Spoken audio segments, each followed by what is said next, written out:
kita berikhtiar untuk menempuh jalan berilmu. Sebagaimana yang disabdakan Rasulullah, "Man salaka tariqan yaltamisu fihi ilman sallallahu alaihi wasallam." Dan siapa yang menempuh jalan ilmu akan dimudahkan jalan menuju surga Allah Subhanahu wa Ta'ala. Dan dimanapun kita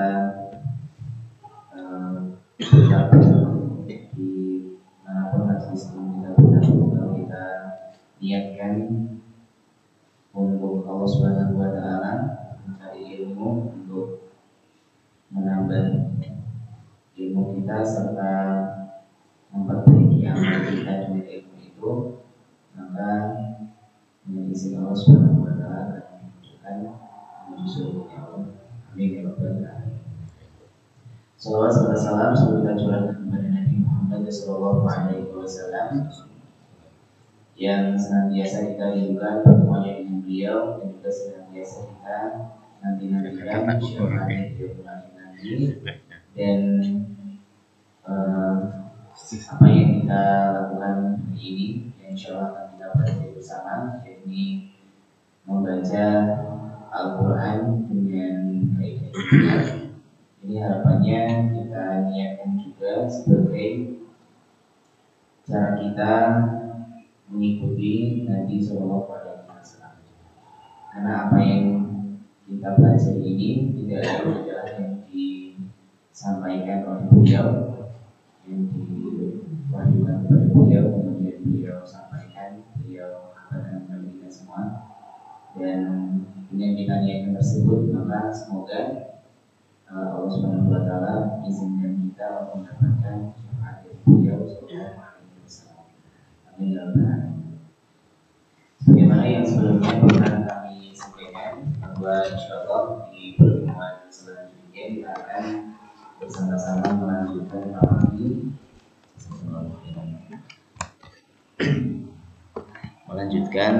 talaki surah yang ada di juz 30, melanjutkan yang sebelumnya pernah ditalakikan oleh Ustaz Muhsin.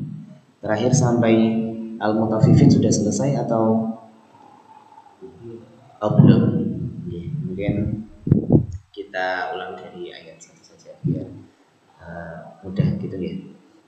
Baik, nanti seperti biasa mohon izin untuk mentalakikan, kemudian jamaah bisa menirukan gitu ya. A'udzu billahi minasy syaithanir rajim. A'udzu billahi minasy syaithanir rajim. Bismillahirrahmanirrahim.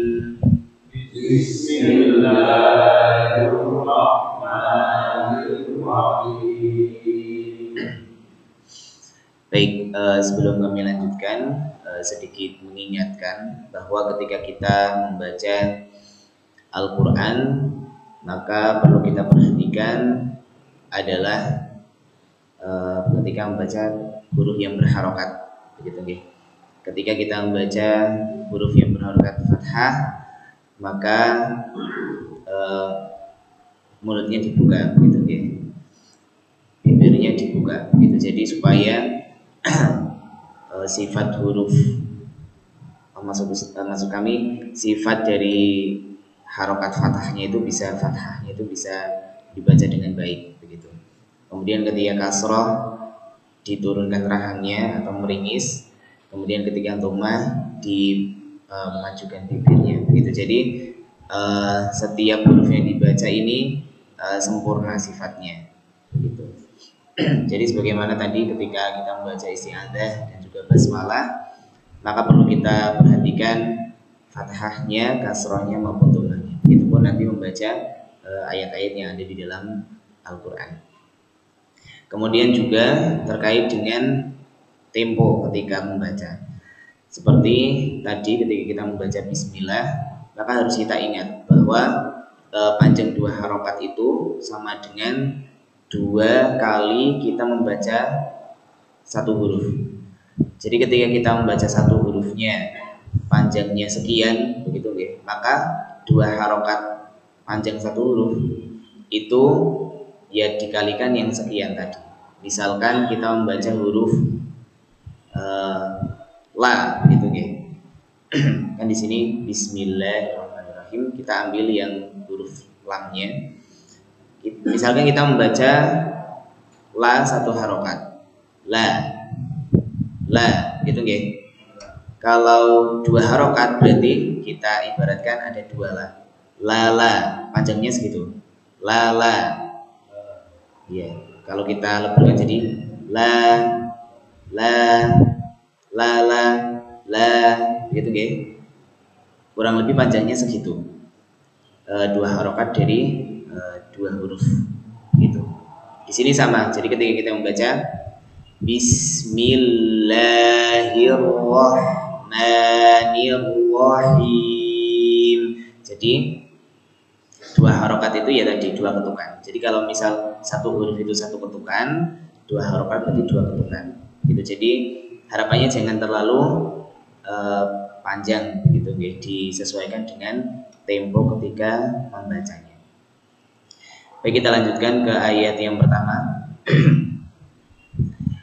Wailul lil mutaffifin.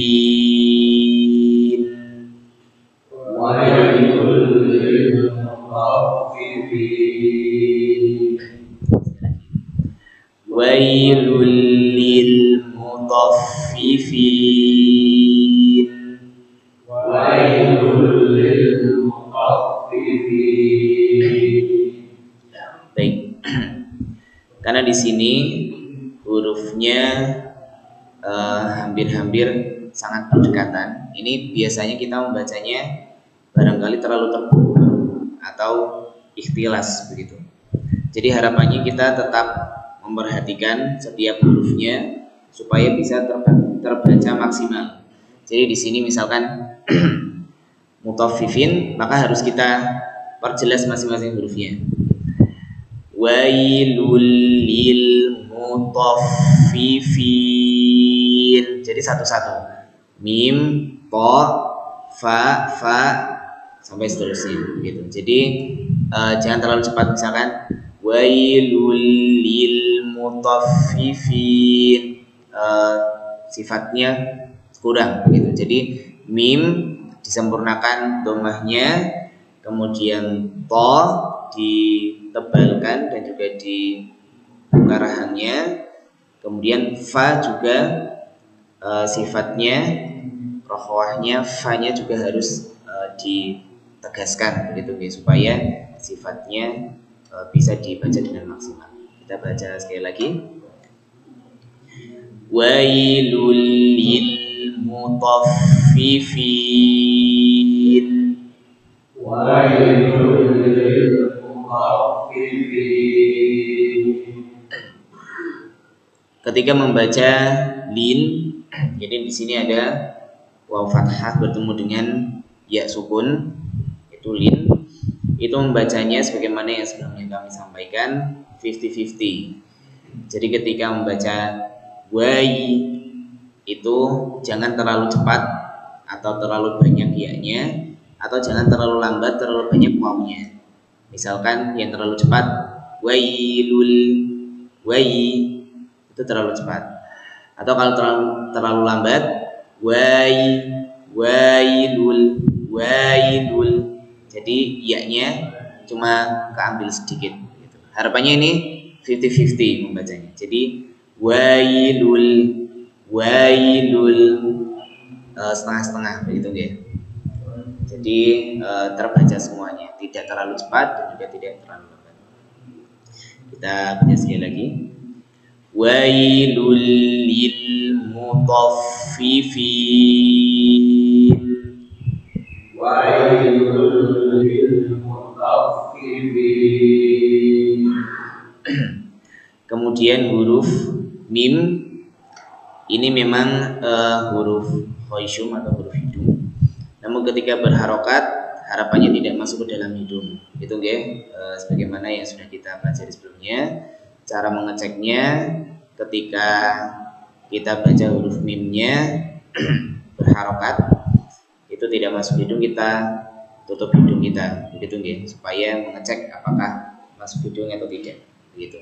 Coba kita baca mimnya ketika sendiri, apakah masuk hidung atau tidak, begitu. Kita baca mu.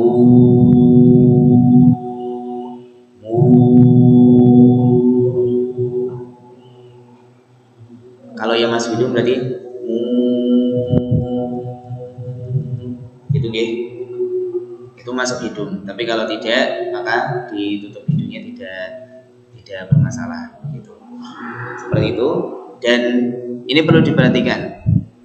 Ketika perpindahan huruf mu, to, ini jangan terlalu cepat. Jadi harus dinikmati setiap hurufnya, gitu ya. Misalkan lil mutaffifi, jadi jangan terlalu cepat. Lil mutaf, jadi terkesan ada tasdidnya, gitu ya.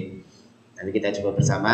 Jadi harus dibaca, kalau tidak ada tasdidnya berarti harus diperjelas masing-masing hurufnya. Misalkan lil mutaffifin, lil mutaffifin, mu, to, itu jangan terlalu cepat, dibacanya pelan-pelan masing-masing hurufnya, gitu. Kita ulangi sekali lagi. Wailul lil mutaffifin.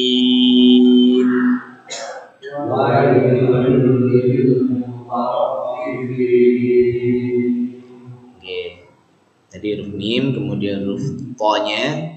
Karena huruf to ini memiliki sifat tebal, maka harus kita angkat pangkal lidah kita untuk membentuk kesan hurufnya bersifat tebal, gitu ya. Kalau misal to-nya tidak tebal, nanti akan mudah sekali samar seperti huruf ta, gitu. Karena makharijul hurufnya sama, di ujung lidah nempel di gigi seri atas, ta, to, kemudian dal, itu makharijul hurufnya sama.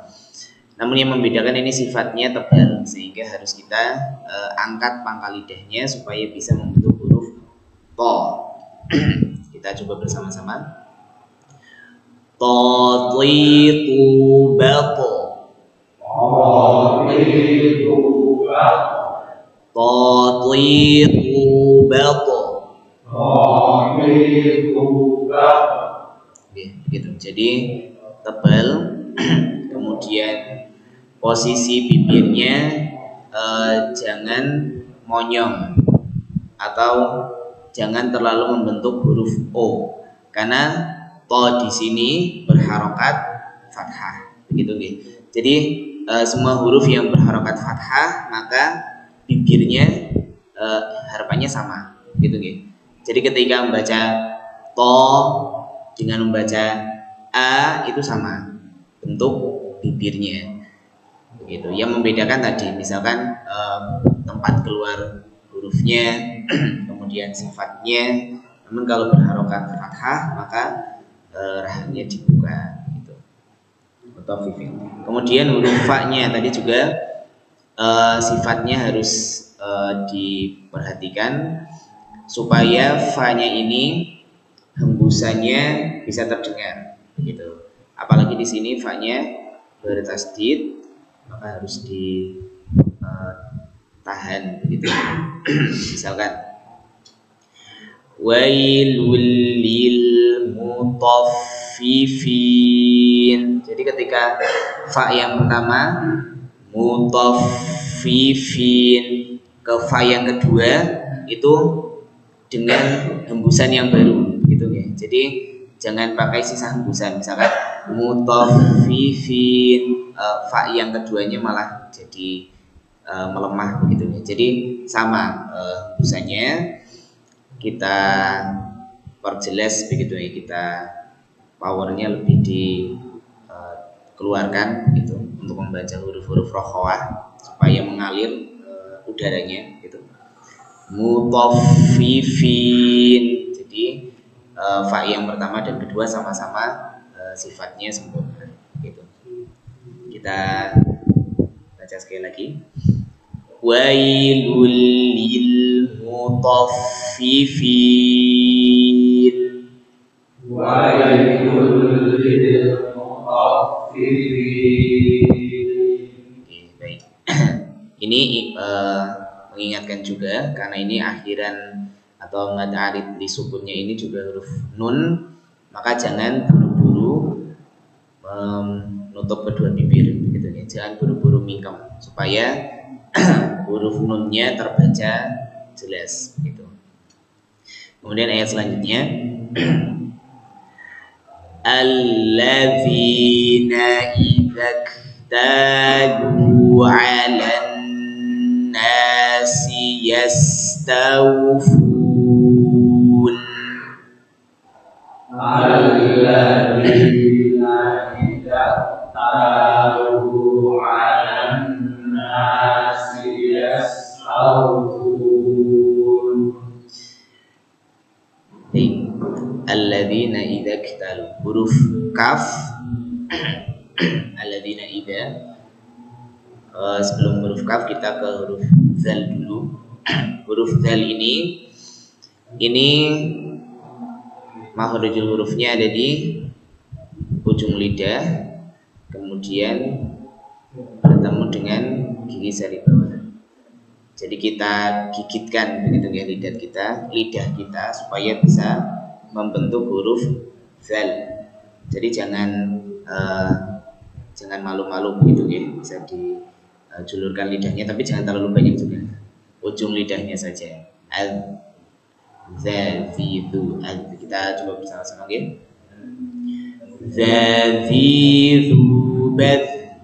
Zazidu bad. Zazidu bad. Zazidu bad. Oke. Zal kemudian fa itu satu makhrajul huruf. Jadi harus perjelas begitu ya. Kemudian huruf kaf. Huruf kaf ini memiliki sifat hamas. Sama seperti huruf ta. Jadi ketika disukunkan ini seperti mengeluarkan sedikit nafasnya begitu ya ketika disukunkan. Misalkan di sini idzak talu, idzak. Jangan terlalu berlebihan, secukupnya saja. Idzak talu, ak. Kita coba baca huruf kafnya. Kaki kubak. Kaki kubak. Kaki kubak. Kaki kubak. Oke. Untuk sifat hamznya ini cukup ketika sukun saja, tidak perlu yang berharokat dikasih hamz beda. Misalkan kakiku, tidak perlu seperti itu. Jadi ketika berharokat biasa kakiku, tapi kalau ketika sukun maka dimunculkan sifat hamznya. Bag. Gitu. Sama seperti di sini sebelum kaf sukunnya juga berharokat fathah. Kita coba sekali lagi. Alladzina idzaktalu. Alladzina idzaktalu. Oke, kaf sukunnya di hamznya jangan lupa. Alladzina idzaktalu 'alan nasi yastawfun. Alladzina idzaktalu 'alan nasi yastawfun. Kemudian huruf lamnya ini karena huruf al-jauf berharokat dhammah, maka jangan sampai masuk dalam hidung gitu ya. Ini karena barangkali kita ketika membaca sudah terbiasa masuk ke dalam hidung gitu, atau sengau gitu ya.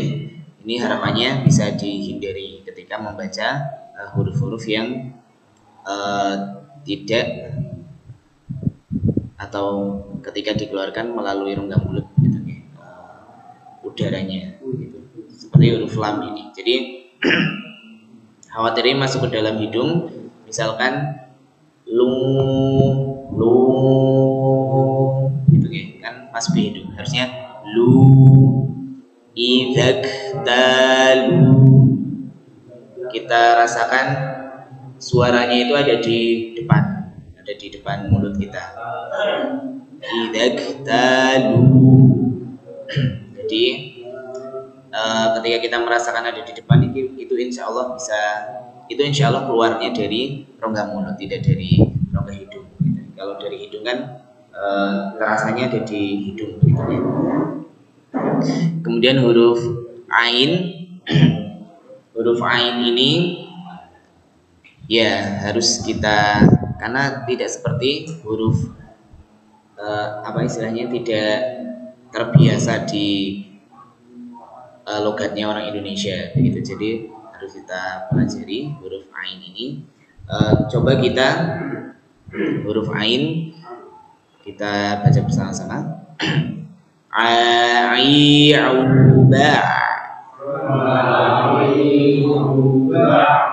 ai'uba,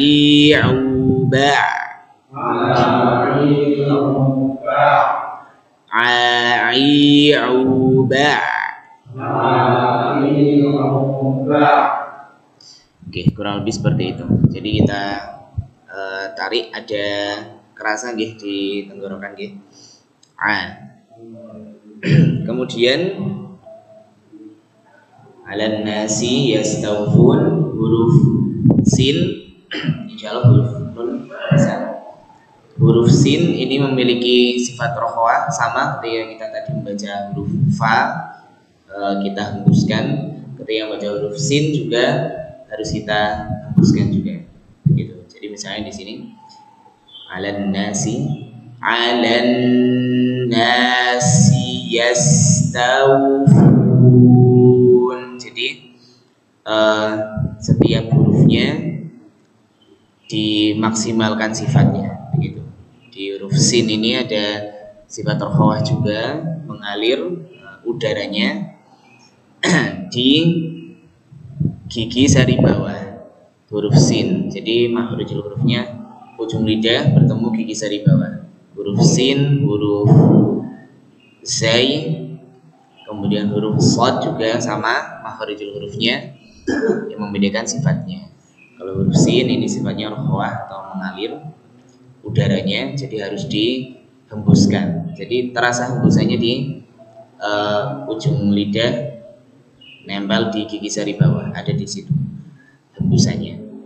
As gitu ya. Kita coba bersama-sama. Sasi subas, sasi subas. Kurang lebih seperti itu. Jadi kita hembuskan huruf sinnya. Kita coba sekali lagi. Alladzina idza dalu 'alan nasi yastawfun. Alladzina idza dalu 'alan nasi yastawfun. Sama di sini ada lin juga, huruf ta berharokat fathah bertemu dengan waw sukun. Ini sama, jadi ketika membacanya harus 50-50, jangan terlalu cepat. Taufun, kan terlalu cepat ke wawnya, atau terlalu lama. Taufun itu juga kurang tepat. Jadi harus sama kadarnya antara huruf ta dan juga waw sukunnya. Yastawfun, ta waw, tau masing-masing satu ketukan. Kemudian ayat selanjutnya, wa idza kaluhum aw wazanuhum yukhsirun. Wa idza kaluhum aw wazanuhum yukhsirun. Kita perhatikan huruf waw, karena huruf waw ini asalnya makhorijul hurufnya memang di kedua bibir dan monyong. Jadi ketika akan membaca huruf waw itu harus dimonyongkan dulu, wa begitu. Jadi jangan terlalu lemas, misal wa kan kurang dimonyongkan bibirnya, jadi harus dimonyongkan supaya huruf wawnya ini maksimal gitu. Kalau kami pernah mendengar dari ustaz kami, waw itu apa istilahnya, ini lupa, tapi intinya itu induknya domah begitu, karena domah itu kan monyong, sedangkan waw ini juga diawalinya dari monyong tadi, jadi harus diperhatikan. Wa idza kaluhum aw wazanuhum yukhsirun. Wa idza kaluhum aw wazanuhum yukhsirun. Bertemu dengan huruf waw lagi, ini juga sama. Ketika kalau waw yang pertama tadi di permulaan wa, ketika di tengah juga harus dimonyongkan. Di sini misal awwazan, jadi aw dari fathah yang rahangnya terbuka, kemudian masuk ke huruf waw sukun atau di sini waw tasdid itu, maka harus dimonyongkan juga. Monyongnya harus sempurna. Jangan terlalu lemas, misalkan tadi atau terlalu terbuka. Jadi harus dikecilkan lubang bibirnya begitu, atau rongga bibirnya begitu. Harus dimonyongkan gitu. Kita coba sekali lagi. Wa idza kaluhum aw wazanuhum yukhsirun. Wa idza kaluhum aw wazanuhum yukhsirun. Selanjutnya huruf zai. Huruf zai ini makhorijul hurufnya sama seperti huruf sin. Sin, sod, zai itu tempatnya sama. Ujung lidah kita tempelkan ke gigi sari bawah, ada di situ. Jadi harus dihembuskan juga huruf zai-nya supaya terdengar sifatnya gitu. Kita coba satu kata ini, awazanuhum,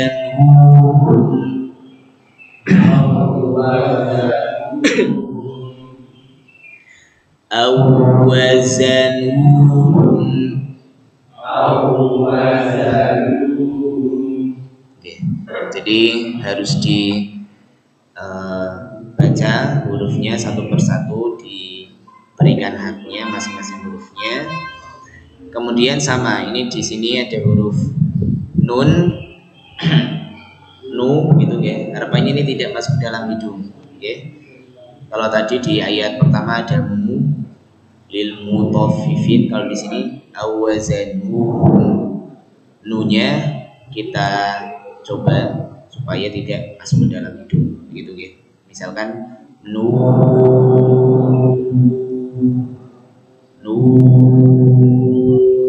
tidak masuk masuk, maka akan terlihat ketika ditutup hidungnya.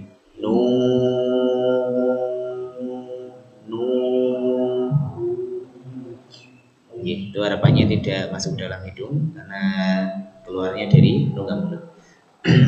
Kemudian huruf kha. Huruf kha ini asalnya adalah huruf tebal, gitu. Meskipun kita membacanya tidak perlu terlalu tebal sebagaimana huruf ikhfa, misalkan huruf shad, dal, ta, dha, itu kan tebal. Huruf kha ini juga memiliki sifat bawaan tebal, gitu. Tapi kita membacanya tidak terlalu berlebihan atau tidak setebal huruf-huruf yang tadi kami sebutkan, shad, dal, dan juga ta, dha, gitu. Huruf kha kita coba bersama-sama. Kha, khi, hu, ba. Kha, khi, hu, ba.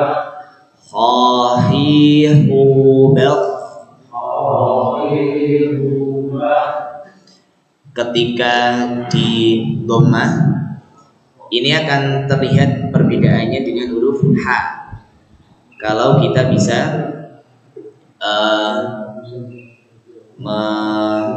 menunjukkan sifat dari huruf H ini, gitu. Kalau ketika di dhammah kan H tipis begitu, gitu. Hu. Kalau H berarti hu. Jadi seperti ada kesan tebalnya, gitu. Hu. Kemudian di sini karena disukun berarti kita biasa bibirnya yuhsirun.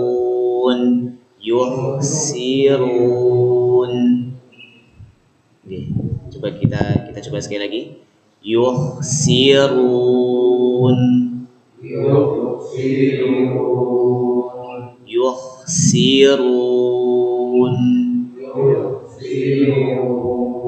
Okay. Ketika membaca kha sukun di sini, bibirnya jangan ngikut harokat sebelumnya. Jadi misalkan kalau ngikutkan yuhsirun, jadi tetap monyong gitu ya, karena sebelumnya dhammah. Jadi ketika masuk ke kha sukunnya kita tarik bibirnya, kita jadi biasa, jadi rileks gitu. Yuhsirun,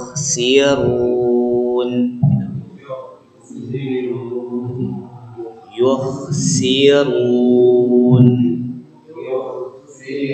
Jadi jangan yuhsirun, apa namanya, tetap monyong begitu guys, bagaimana harokat sebelumnya. Kemudian huruf ra, karena di sini ra-nya berharokat dhammah, maka ra-nya bersifat tebal. Karena sebelumnya pernah kami sampaikan, ra bisa bersifat tipis, bisa juga bersifat tebal. Karena di sini berharokat dhammah, maka sifatnya tebal. Kita coba. Yuhsirun.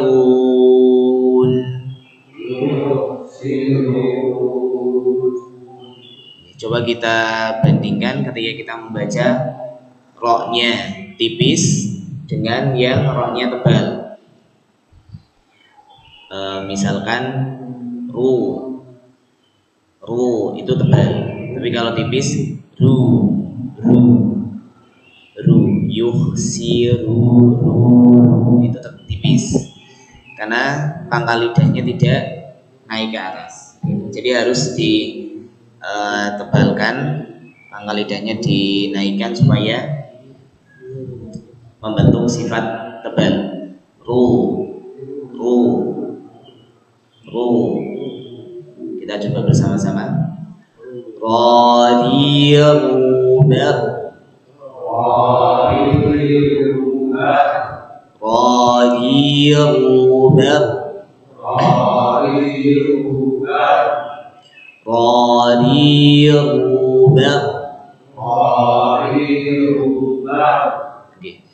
Jadi ketika berharokat fathah, kemudian dhammah, dan juga ketika disukunkan itu diangkat pangkal lidahnya supaya membentuk kesan tebal dari huruf ro ini. Gitu. Kemudian kita lanjut ke ayat selanjutnya. Ala yadhunnu ulaika annahum mab'utsun.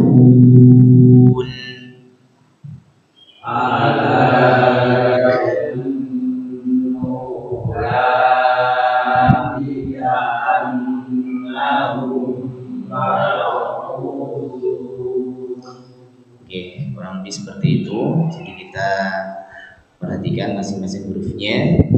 Kita lihat di huruf vo. Karena huruf vo ini sebelumnya kami sudah jelaskan juga hurufnya tebal, maka harus diangkat pangkal lidahnya. Sama seperti tadi ketika membaca huruf ro, hurufnya tebal, pangkal lidahnya dinaikkan. Akan terasa ketika kita mengangkat pangkal lidah paling belakang gitu ya, ketika membaca huruf tebal gitu. Misalkan di sini yahunnu hu. Coba kita baca bersama-sama.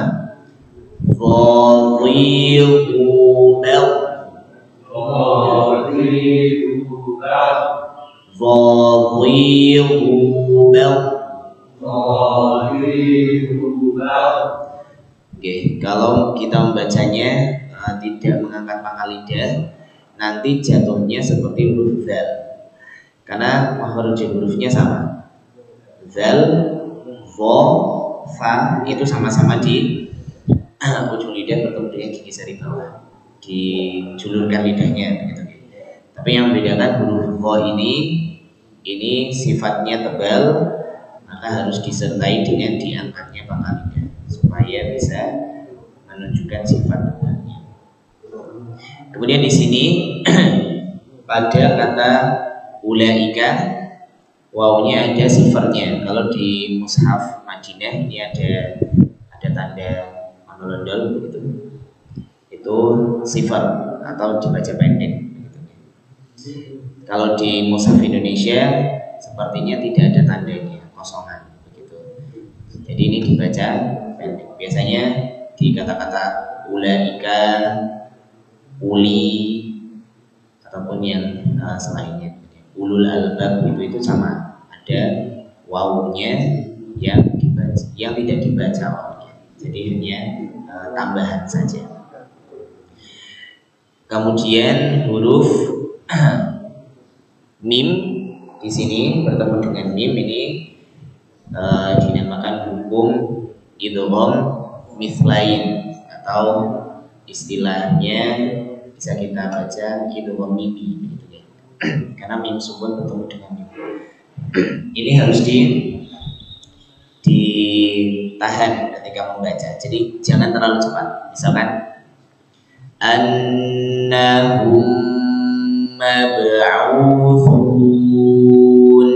Jadi ketika membaca mim sukun bertemu mimnya ini jangan terlalu cepat. Misalkan annahum mab'utsun, mimnya tidak didengungkan begitu, tidak ditahan dulu begitu. Jadi harapannya ini diperhatikan masing-masing hurufnya.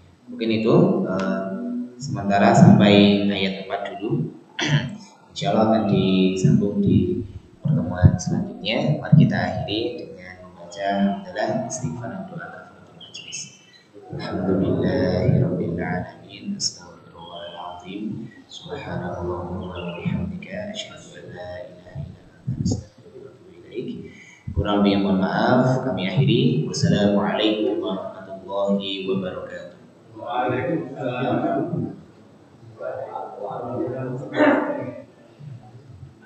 Jadi